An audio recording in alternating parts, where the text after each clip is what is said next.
Quoique ça devrait être bon maintenant. Ok, allez-y. Testez. Ça, ça bouge, ouais. Ok, donc vous pouvez démarrer. Il n'y aura pas le chrono là? Non, non, non, j'ai déjà déclenché ça. Ah, d'accord. Allez-y. Ok, bonjour, chers participantes, chers participants. Et donc, c'est toujours le cours sur la planification du développement durable qui se poursuit. Aujourd'hui, nous allons examiner le module 3 qui traite de l'intégration des objectifs du développement durable, l'agenda 2030 dans les plans nationaux et autres documents programmatiques nationaux. Nous allons le faire à travers l'approche par la planification basée sur les finalités et les livrables, l'approche qui a fait l'objet du module précédent, le module 2. Nous allons le faire à travers deux chapitres. Le premier pour présenter l'agenda du développement durable et le second pour voir la procédure d'intégration des objectifs du développement durable dans les documents programmatiques nationaux, à commencer par le plan national de développement. Le premier chapitre comporte 6 sections. Le premier qui traitera des origines de l'agenda du développement durable. Le second, du processus d'élaboration des objectifs et de l'agenda d'une façon générale. Le troisième, des engagements pris par les États à travers cet agenda. Ensuite, les principes directeurs de l'agenda du développement durable. Ensuite, ses objectifs, ses cibles et ses indicateurs pour finir avec le mécanisme de suivi.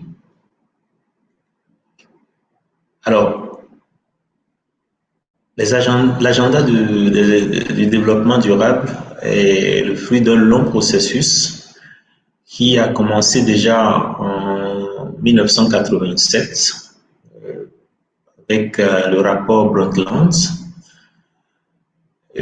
qui a utilisé pour la première fois le concept de développement durable et défini comme le développement qui répond aux besoins du présent sans compromettre la capacité des générations futures à répondre à leurs propres besoins.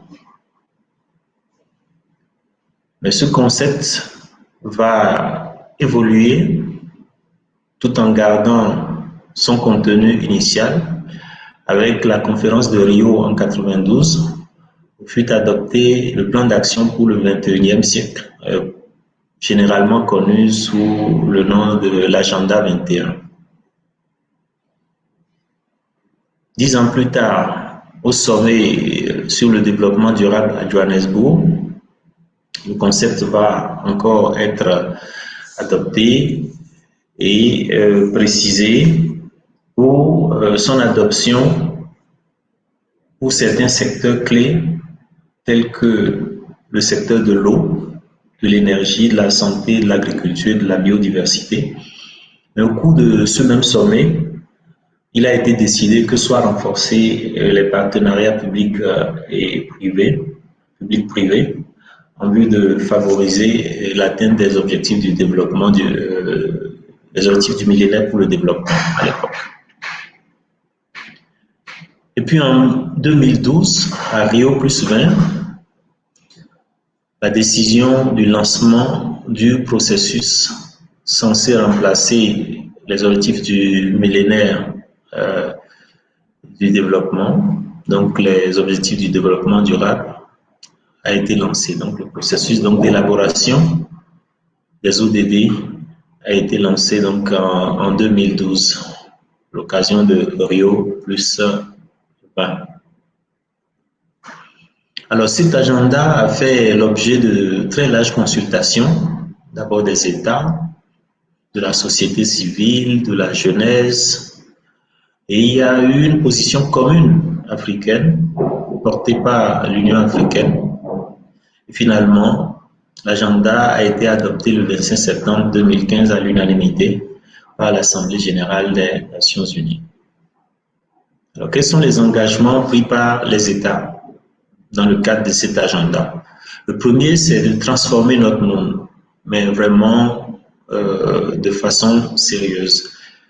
Et cette transformation passera par l'éradication de la pauvreté extrême, par la réduction significative des inégalités, tout en préservant l'environnement, la libération de l'humanité de la tyrannie, de la pauvreté et du besoin, et puis le fait de prendre soin de la planète et de la préserver, l'engagement du monde sur une voie durable marquée par la résilience et ne laisser personne de côté et renforcer la paix partout dans le monde dans le cadre d'une liberté plus grande. Et cet agenda repose sur quelques principes clés. Le premier, c'est celui de l'universalité, qui est valable pour tout le pays. Ça veut dire que l'agenda est valable pour tous les pays, comparé aux objectifs du millénaire pour le développement, qui étaient essentiellement orientés vers les pays en développement. Le principe de l'intégration, qui veut dire tout simplement que tous les objectifs sont interconnectés, interdépendants et indivisibles. Le principe de la convergence, qui veut dire que dans le même agenda, l'économique, le social et l'environnement convergent pour apporter toutes les améliorations, pour relever tous les défis que porte cet agenda. L'autre principe est l'ancrage de l'agenda aux droits de l'homme et son lien avec l'approche basée sur les droits de l'homme, dont nous avons largement parlé au cours du module 1. Ensuite, il y a l'inclusion, qui veut dire que la mise en œuvre du programme 2030 appelle à la participation de tous les citoyens dans tous les segments de la société, sans distinction de race, de sexe, d'ethnie ou d'identité. Et le principe de ne laisser personne pour compte. Et à ce titre, le programme 2030 s'adresse à toutes les personnes vivant dans le besoin et en situation de privation, où qu'elles se trouvent, de manière à répondre à leurs difficultés et leurs vulnérabilités spécifiques. Alors, comme vous le savez, c'est un agenda qui comprend 17 objectifs, 169 cibles et 244 indicateurs que vous pouvez découvrir en cliquant donc sur ces liens hypertextes.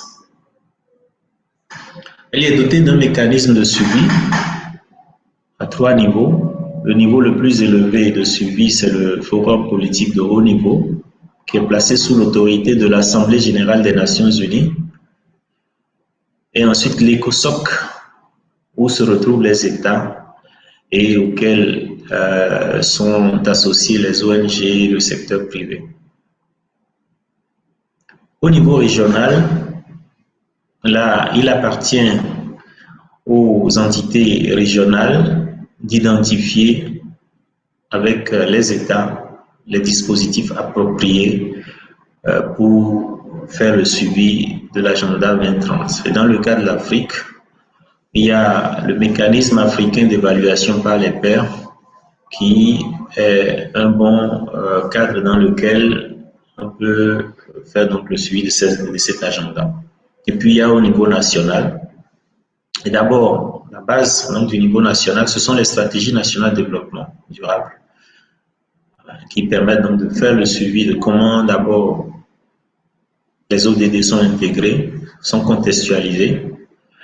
Et maintenant, au moins tous les 4 ans, avec les contributions de la société civile, de faire donc des rapports qui permettraient aussi avec les collectivités locales, les universités, le secteur privé, les parlements nationaux, donc de pouvoir faire le suivi du progrès, de l'atteinte des objectifs, du progrès vers les objectifs.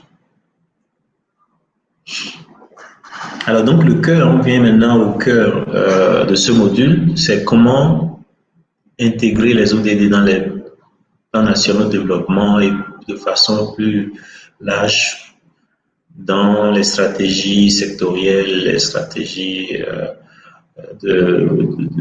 à des niveaux décentralisés également. Comment se fait l'intégration? Nous allons l'examiner dans 3 sections. La première, c'est déjà de voir que signifie l'intégration des ODD dans les documents programmatiques nationaux.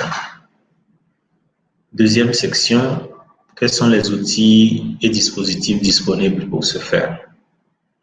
Et troisièmement, c'est de voir comment concrètement cette intégration se fait à travers l'approche de la planification basée sur les finalités et les livrables. Alors, intégrer les ODD dans les PND, dans les plans nationaux de développement ou les documents programmatiques, c'est d'adapter ces objectifs au contexte socio-économique, politique et environnemental du pays concerné, soit en ajustant les plans nationaux pour prendre en compte les ODD, soit en élaborant de nouveaux plans pour prendre en compte ces objectifs-là. Ou encore, ça peut se faire en intégrant dans des politiques ou stratégies sectorielles ces objectifs en les révisant. Alors, les outils pour faire ce travail, il y en a quelques-uns qui ont été développés et qui sont connus.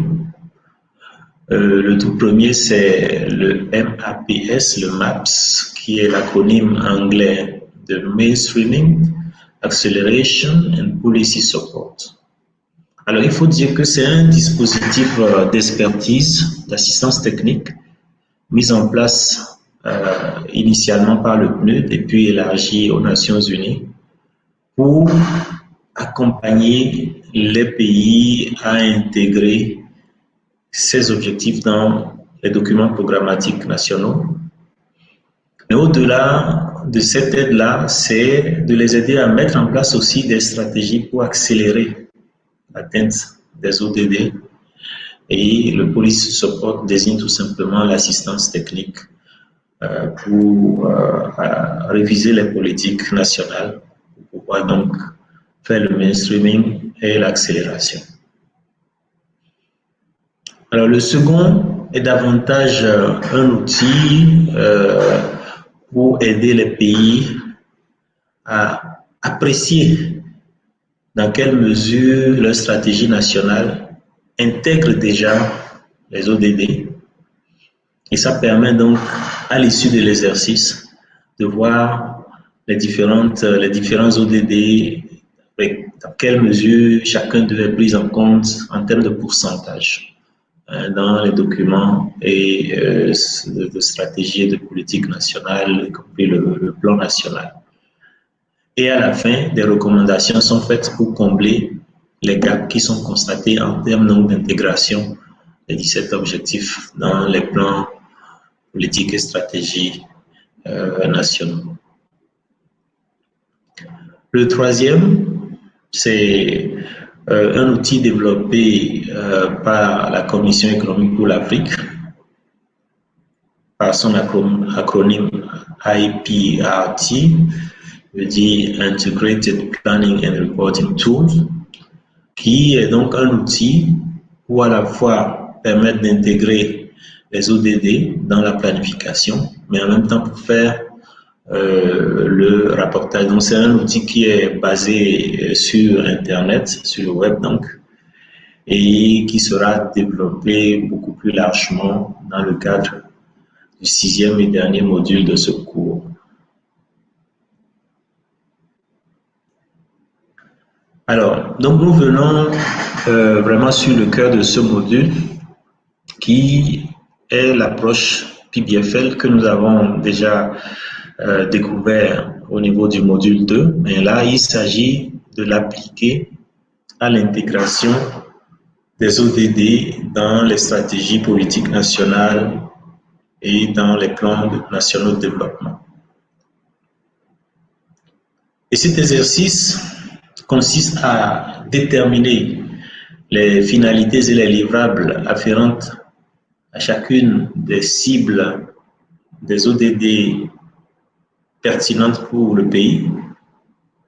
Ensuite, à déterminer les différents niveaux de résultats, vision, mission, impact, but, et produits sur la base des finalités et des livrables.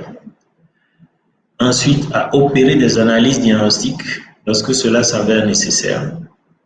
Et puis, à élaborer la chaîne vertueuse des transformations dont nous avons découvert l'importance lors du précédent module. Alors, ce qui veut dire qu'appliquer la planification basée sur les finalités et les livrables, c'est répondre aux questions ci-après en rapport avec les cibles. Quelles sont les finalités et les livrables de chacun des ODD de leur cible, rapportés au contexte du pays concerné? Quels sont les impacts qui peuvent en découler? Quels sont les effets? Quels sont les produits à produire? Et pour quels destinataires? Afin que s'enclenche la transformation vers les ODD. Alors, pour arriver à conduire ce processus, il y a quand même des défis méthodologiques. Et ces défis méthodologiques sont un peu en rapport avec comment est-ce que les objectifs se présentent, les cibles se présentent. Et à la lecture donc, des objectifs et des cibles, on se rend compte qu'ils se présentent sous forme de souhaits qu'il faut traduire dans le langage de la planification. Et je dis dans le langage de la planification parce que le langage généralement utilisé pour les cibles n'est pas forcément celui du planificateur. Ça peut être celui du politique, ça peut être celui de l'activiste social, ONG, ainsi de suite.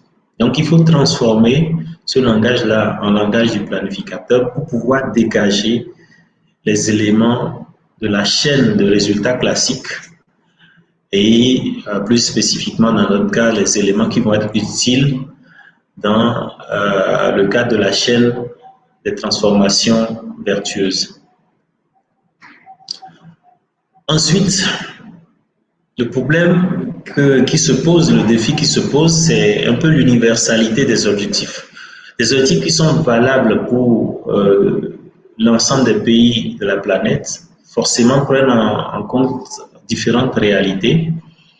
C'est ce qui fait un peu à la fois la richesse des objectifs, mais en même temps constitue un défi pour le planificateur parce que on a forcément des éléments qui sont disparates et posent des problèmes à la logique de résultat.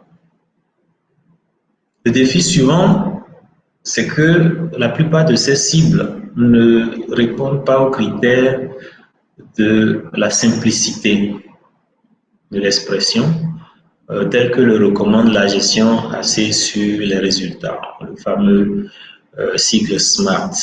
Donc les résultats sont composites et de ce fait, pour pouvoir les traduire dans le langage du résultat, c'est important de les casser, de les décomposer en leurs éléments simples. Et pour certaines cibles, on peut noter qu'il y a un mélange d'objectifs ou de résultats qui sont de niveaux hiérarchiques différents. Donc, dans la même cible, vous pouvez retrouver des éléments qui correspondent à des visions, des éléments qui correspondent à des impacts et des éléments qui correspondent à des produits. Donc, tout ça, c'est au sein d'une même cible. Donc, il est indispensable de pouvoir décomposer ça pour pouvoir les traiter d'un point de vue de la planification. Et le grand défi pour le planificateur, donc, c'est de tirer de cette apparente incohérence, je dis apparente parce que on ne peut pas, ça ne peut pas en être autrement à partir du moment où les outils, comment dirais-je, sont valables pour l'ensemble des pays de la planète. Donc, tirer de cette apparente incohérence une cohérence de niveau de résultat afin de pouvoir décrire à travers le cadre de résultats. Dans notre approche ici, c'est la chaîne vertueuse des transformations. Donc, de pouvoir décrire la transformation sociétale voulue par l'agenda 2030 en prenant en compte le contexte spécifique du pays. Alors, donc, pour démêler cet écheveau, nous avons mis au point un tableau qui est le tableau d'analyse et de détermination des niveaux de résultats des cibles. Donc, c'est un outil qui est, comment dirais-je, conçu pour ce type d'exercice en tenant compte des défis que j'ai mentionnés tantôt. Et sa finalité, c'est de pouvoir faire ressortir des libellés des cibles les différents niveaux de résultats qui y sont cachés. Donc, pour montrer un peu comment l'outil s'utilise, nous avons retenu les 3 premières cibles de l'objectif numéro 1. Donc, vous avez le type de cibles qui se trouve dans la première colonne, la deuxième qui contient les libellés des cibles, et la troisième qui nous permet de décomposer chacune des cibles en ces éléments simples. Si vous prenez la cible numéro 1, il n'y a pas de décomposition à faire. La cible numéro 2, il y a de décomposition à faire. Vous avez une partie de la cible qui concerne les hommes, une autre partie les femmes, la troisième partie les enfants. Donc, en décomposant cette cible, ça permet de voir pour chacun de ces groupes-là quelle est la spécificité. Alors, la troisième cible, vous le voyez très bien, ça a pu être décomposé en 2. Et puisque la méthodologie PBFL, c'est une méthodologie qui est basée à la fois sur les finalités et les livrables, on considère que les cibles constituent en elles-mêmes des finalités. Et pour pouvoir facilement déduire la nature du résultat qui est caché sous chacune de ces cibles, il faut voir à quoi correspondent donc les différents éléments en termes de livrables. Lorsqu'on prend la première cible, il n'y a pas de décomposition à faire, donc la cible correspond à un livrable qu'on peut formuler comme il suit. Ce que l'on veut à travers cette cible, ce qu'on veut obtenir à l'horizon de 2030, c'est une société où il n'existe plus d'extrêmes pauvres. La même chose pour la deuxième cible, le livrable. Les différentes composantes de cette cible-là, c'est une société où au moins 50% des hommes ne sont plus pauvres. Et concernant les femmes, c'est une société où au moins 50% des femmes ne sont plus pauvres. Et même chose pour les enfants. Prenant la cible numéro 3, on a 2 composantes. Et là, le livrable, ce qu'on veut obtenir, c'est les composantes du système de protection sociale. Et la deuxième composante donne les éléments du socle de protection sociale. Et comme vous le voyez, une des définitions basiques du produit, c'est quelque chose qu'on peut utiliser. Donc, les populations vont utiliser le système de protection sociale. Ça nous donne donc l'intuition que les composants du système constituent un produit. C'est la même chose pour le socle. Le socle va être utilisé par les bénéficiaires de la protection sociale. Donc, grâce à cet exercice, grâce à ce tableau, on a les éléments de la dernière colonne qui nous présentent maintenant une matière première malléable utilisable par le planificateur. On est là maintenant dans le langage du planificateur. Et on sait que le produit, c'est l'atome de la PBFL. C'est le niveau le plus bas dans la chaîne vertueuse de transformation. Donc c'est bon, ça veut dire que les 2 premiers produits n'ont plus à être façonnés, ils n'ont plus à être travaillés. Par contre, là où on a des résultats qui sont vision, c'est le niveau le plus élevé. On veut une société où il n'existe plus de pauvres. On ne peut pas définir les niveaux plus bas que la vision sans nous poser la question pourquoi il y a des pauvres aujourd'hui dans la société, au Bénin ou dans n'importe quel autre pays, au Sénégal, au Mali, au Nigeria, pourquoi il y a des pauvres, et pour pouvoir se poser cette question-là. Ce qui veut dire que ce tableau, pour les niveaux vision, nous amène à faire cette analyse causale. Il se peut que les informations soient déjà disponibles. Dans ce cas, il faut juste les utiliser pour pouvoir avoir les réponses à ce diagnostic qui est obligatoire à partir du moment où vous avez un résultat de rang supérieur. Donc, rang supérieur, c'est vision, c'est impact et c'est effet. Donc, cette analyse est indispensable. Et les éléments qui vont ressortir de ça vont nous permettre de voir les produits qui vont permettre de déclencher la transformation qui permettrait d'aller vers cette vision-là. Alors, l'interprétation des résultats, je pense que ça a été assez clair sur la base des livrables qui découlent des deux premières cibles. On peut conclure qu'elles correspondent à des visions. Ça, je l'ai expliqué. Donc, vous pouvez constater que le statut de vision que le tableau fait ressortir confirme la multidimensionnalité de la pauvreté. Vous voyez que ce n'est pas seulement un secteur ministériel qui va régler le problème de la pauvreté. Parce que la pauvreté est multidimensionnelle, il va y avoir chaque secteur doit devoir faire quelque chose. Et le niveau le plus élevé, au-delà des impacts, c'est évidemment la vision. Donc, ça confirme le statut ce statut de vision confirme la multidimensionnalité de la pauvreté. Donc, ça sont des choses qui ont déjà été énoncées dans l'explication du tableau. Il faudra faire une analyse causale pour identifier les dimensions concernées et les causes y afférentes. Et ensuite, sur cette base-là, pouvoir élaborer l'arbre de solution qui permettra d'identifier les différents niveaux de résultats ainsi que les produits y afférents. Et sur cette base, maintenant, construire la chaîne vertueuse des transformations. Alors, tout ce qui est là, c'est déjà dit. La cible 3 correspond à deux produits. Il faudra intégrer les deux produits dans une chaîne de résultats, donc permettant de les lier. Probablement, là, on met probablement tout simplement parce que on a des produits, mais on ne sait pas à quelle transformation ces produits-là sont destinés a priori, parce qu'on les voit en l'air comme ça.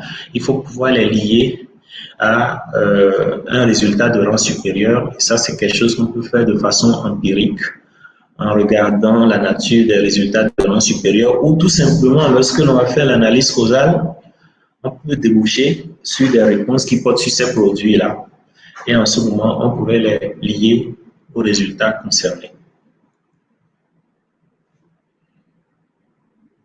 Alors, l'autre aspect important, c'est de pouvoir identifier les bénéficiaires. Et l'identification des bénéficiaires se fait justement par rapport aux produits.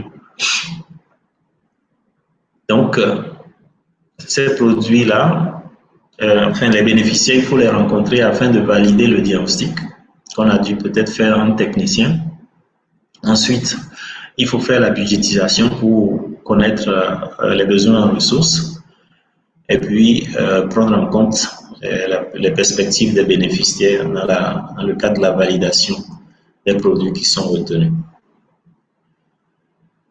Alors, tout ce qui suit après, c'est un peu tout ce que nous venons de dire.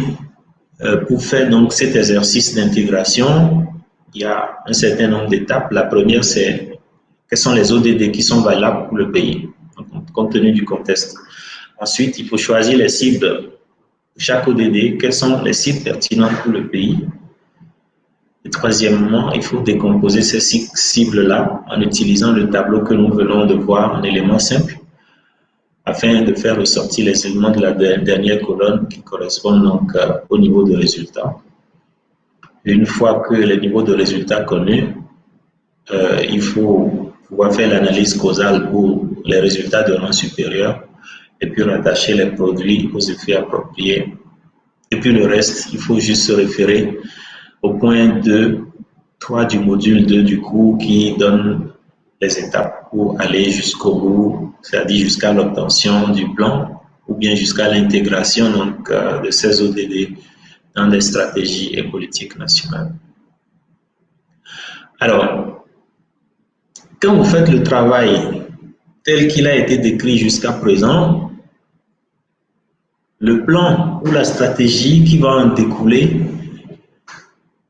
conférera à votre document tous les avantages décrits au module 2. J'insiste sur tous les avantages qui ont été décrits au module 2 qui sont liés à l'utilisation de la PBFL pour faire les plans et documents de stratégie. Voilà un peu, on est presque à la fin de ce module, mais je souhaiterais quand même que vous puissiez réfléchir à ces questions et qui vous ont déjà été envoyées sur la plateforme. Mais au-delà de ces questions, il y en a une qui n'est pas apparue sur la plateforme, mais à laquelle je souhaiterais que vous réfléchissiez parce que je la trouve très importante. C'est celle-ci. C'est la question qui porte sur la cible 2.3. On voit d'ici à 2030, ça c'est la cible d'un des ODD. Il faut doubler la productivité agricole et les revenus des petits producteurs alimentaires, en particulier les femmes, les autochtones, les exploitants familiaux, les éleveurs et les pêcheurs, y compris en assurant l'égalité d'accès aux terres, aux autres ressources productives et intrants, au savoir, aux services financiers, au marché, aux possibilités d'ajout de valeur et d'emploi autres qu'agricoles. Donc, quels sont les défis que vous entrevoyez pour sa mise en œuvre et son suivi? C'est quelque chose que je trouve intéressant de cogiter. Et ça, c'est déjà, l'application du tableau, c'est déjà envoyé comme travail à faire sur la plateforme.